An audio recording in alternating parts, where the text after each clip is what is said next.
नमस्कार, मैं हूँ लालचंद सोनी। आज सुबह टाइम्स में आप सभी का स्वागत है। आज सुबह टाइम्स लगातार ग्राउंड रिपोर्टिंग के साथ आपको या दिखाता रहा हर मुद्दे पर हमारी नज़र रहती है। आइए आपको दिखाते हैं राखी के एक दिन पहले का फुटेज आपको दिखा रहा हूँ देश हित में। आपको सूचना हमेशा देश हित में पहुँचाती रही है आज सुबह टाइम्स। वहीं पर आईएएस पीसीएस के टीचर जो सभी को शिक्षा देने का कार्य करते हैं और समाज को कंधों से कंधा मिलाकर चलने वाले हमारे गुरुजन जो हम सभी को न्यायपूर्वक और सही मार्ग पर चलने की प्रेरणा हमेशा देते रहे हैं, नया सीख देते रहते हैं। वहीं पर कौशल सिंह जो एक नया वार्तालाप के तौर पर टीचर हैं और देश हित में आगे की रिपोर्टिंग देखिए। जी, स्वागत है आज सुबह टाइम्स में। क्या बताना चाहते हैं? क्या नाम सर आपका? जी, मेरा नाम कुशल सिंह है। जी, कहाँ रहते हैं सर? मैं यहीं नेहरू विहार में रहता हूँ। जी, कैसा? मूल रूप से तो चित्रकूट का रहने वाला हूँ, उत्तर प्रदेश का। जी जी जी, कैसा लग रहा है नेहरू विहार आपको? जी, बढ़िया लग रहा है, अच्छा है। तैयारी करने आए ना सर? जी, तैयारी क्या, मैं सिविल सर्विसेज की कोचिंग में पढ़ाता हूँ। जी अच्छा, वेलकम सर। जी जी, डबल आपको वेलकम है कि आप नेहरू विहार में रह रहे हैं और आप जो है शिक्षा के क्षेत्र में हैं और सबको आप शिक्षा दे रहे हैं। सर, जिस तरह से 15 अगस्त आ रहा है और भाई बहनों का प्यार, राखी कल है, तो इसे देखते हुए आप क्या बताना चाहते हैं सर? जी, निश्चित रूप से इस समय त्योहारों का सीज़न चल रहा है और हमारा देश त्योहारों से बहुत ही बेहतर ढंग से जुड़ा हुआ है। हमारे देश की पूरी संस्कृति त्योहारों पर निर्भर रही है और निर्भर है। जैसा कि अभी कल या उसके बाद जो त्यौहार आ रहे हैं उसमें रक्षाबंधन का त्यौहार और आपके स्वतंत्रता दिवस का त्यौहार सबसे प्रमुख है। मैं सभी देशवासियों को स्वतंत्रता दिवस की शुभकामनाएं देता हूं। स्वतंत्रता दिवस एक ऐसा त्यौहार है जिसके लिए कि हमारे देश के हजारों लाखों बलिदानियों ने बलिदान दे करके इस दिन को प्राप्त किया था।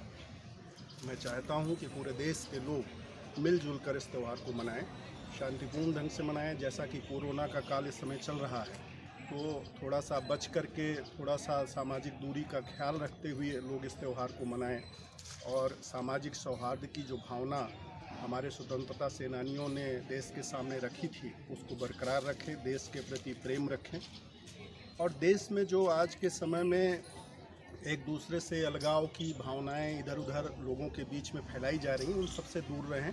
देश रहेगा तो हम रहेंगे, देश रहेगा तो धर्म रहेगा, देश रहेगा तो सारी लोग रहेंगे। इसलिए सब लोग मिलजुल करके देश को आगे बढ़ाएं। रक्षाबंधन भाई बहन के प्यार का त्यौहार है। पूरे देश में, हमारे देश में ख़ास तौर से राखी का त्यौहार बड़े प्यार से मनाया जाता है। देश के लोग रक्षाबंधन के दिन अपनी बहनों से राखी बंधवाते हैं और बहनें जो हैं अपने भाइयों के प्रति अपना प्रेम प्रदर्शित करती हैं। साथ ही भाइयों से ये चाहती हैं कि उनके लिए बेहतर भविष्य के लिए भाई लोग हमेशा उनके साथ खड़े रहें। तो मैं भी यही चाहूँगा कि अब समय है कि सभी भाई मिल कर के बहनों को आगे बढ़ाएं। हमारी बहनें जितना आगे बढ़ेंगी निश्चित रूप से देश भी आगे बढ़ेगा और हम सब आगे बढ़ेंगे। साथ ही इस समय जो कोरोना का समय चल रहा है उसमें लोगों में एक मानसिक तनाव की बहुत बड़ी चीज़ें सामने आ रही हैं। तो मेरी लोगों से अपील है कि सामाजिक दूरी का ख्याल रखें, मास्क वगैरह का इस्तेमाल करें, सैनिटाइज़र का इस्तेमाल करें, लेकिन इतना डरने की, इतना ज़्यादा भय खाने की ज़रूरत नहीं है।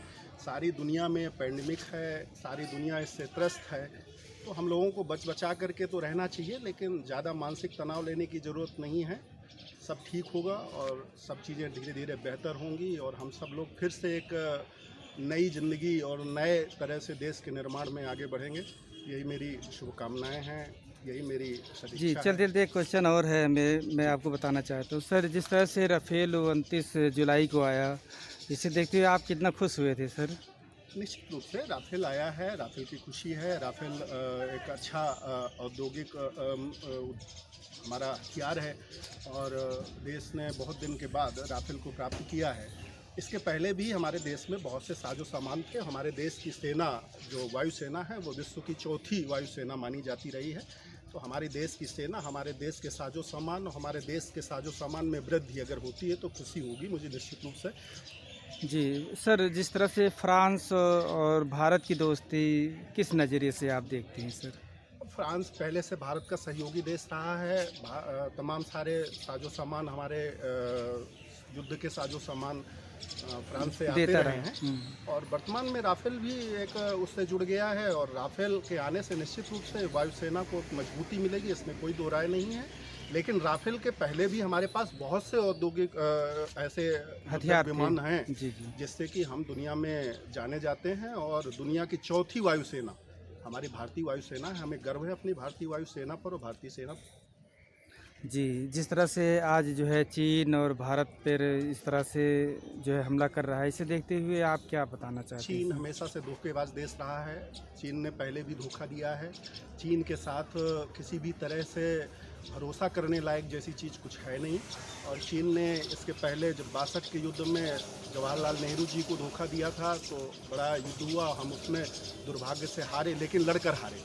जी आज वर्तमान में चीन ने फिर से धोखा दिया है और मुझे लगता है कि देश के प्रधानमंत्री जी को और देश के रक्षा मंत्री जी को मिल करके उसका ज़रूर जवाब देना चाहिए और अच्छी तरह से जवाब देना चाहिए। चाइना किसी भी तरह से भरोसे लायक देश नहीं है।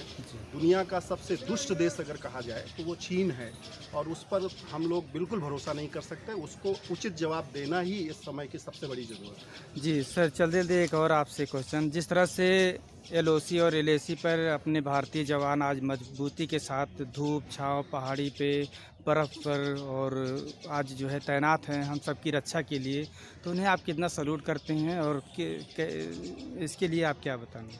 देश की सेना, देश के सैनिक हमारे गर्व हैं, हमारे देश के गर्व हैं। देश का हर नागरिक अपनी सेना पर बहुत ही गर्व करता है, उनके ऊपर भरोसा करता है।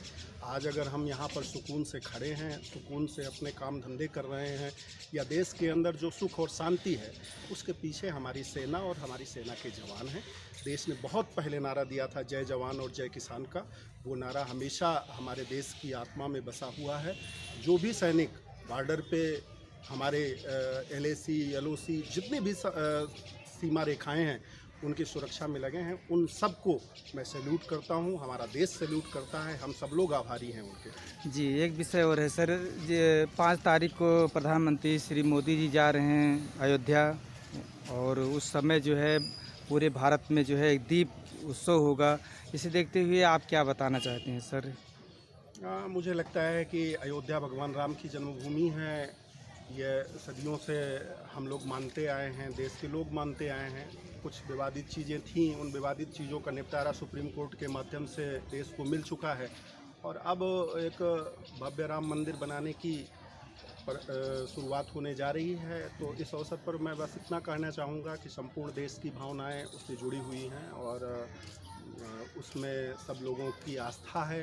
तो श्री राम मंदिर का निर्माण हो, अच्छे से हो, सभी लोगों की सद्भावना से हो। हमारे जितने भी देश के अंदर अन्य धर्मों के लोग रह रहे हैं उन सबसे भी निवेदन है कि एक हमारा हिंदू धर्म का बहुत ही जाना माना नाम, बहुत ही जाने पहचाने भगवान श्री राम का जन्मस्थल बन रहा है।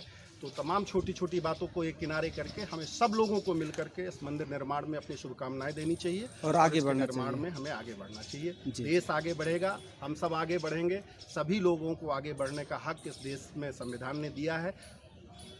ये मेरी चलते शुभकामना दीजिए सर। मैं शुभकामना देता हूँ 15 अगस्त की सब लोगों को, शुभकामना देता हूँ आपके रक्षाबंधन के त्यौहार की। बाकी जितने भी त्यौहार आने वाले हैं, अभी कल बकरीद भी बीती है, उसकी भी शुभकामनाएं।